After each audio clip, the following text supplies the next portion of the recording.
ಕವಿತೆ ಸಂಜೀವಯಾನ. ರಚನೆ ಎಸ್.ಪಿ. ಮಹದೇವ ಹೇರಂಬ.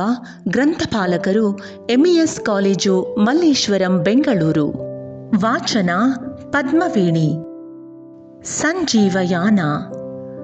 ಭಾವ ಬೆಳಕಾಗಿ ಹೊರಹೊಮ್ಮಲು, ಜೀವದ ಬದುಕಿಗೆ ಎದೆಯೊಳಗಿನ ನೋವೇ ಸಾಕು. ನಗುವನು ಸಿಂಗರಿಸಲು, ಮನದಂಗಳದ ಹೂಗಿಡಕ್ಕೆ ನೀರೆರೆಯಲು ನೆನಪುಗಳು ಇರಬೇಕು. ಆಸೆ ಕಂಗಳಿಗೆ ಕನಸುಗಳೇ ಕಾವಲು, ಸಾಧನೆಯ ಕೈಗಳಿಗೆ ಆಸರೆಯ ನೀಡಲು ಸ್ಫೂರ್ತಿಯ ಸೆಲೆಯೊಂದು ಬೇಕು. ಬದುಕು ಬಲಗೊಳ್ಳಲು ಹೆಜ್ಜೆ ಗುರುತುಗಳಿರಬೇಕು. ಸದಾ ಹಸಿರಾಗಿ ಭರವಸೆಯು ಸಾಕಾರಗೊಳ್ಳಲು ಹರಿಸಬೇಕು ಹೊಸ ಬೆಳಕು.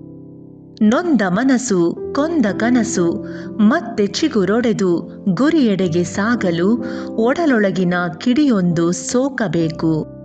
ಸಾಧ್ಯವಾದಷ್ಟು ಸಾಧಿಸುತ್ತಾ ಬಾಳಿನ ದಾರಿ ಸವೆಸಿ ನಮ್ಮತನವ ಉಳಿಸುತ್ತಾ ಸಾಗುತ್ತಿರಬೇಕು. ನಾವು ನೀವು ಎಲ್ಲರೂ ನಾಳೆಯೆಂಬ ಸಾಗರದೆಡೆಗೆ ಅನುದಿನದ ಪಯಣಕ್ಕೆ ಸಂಜೀವಯಾನ.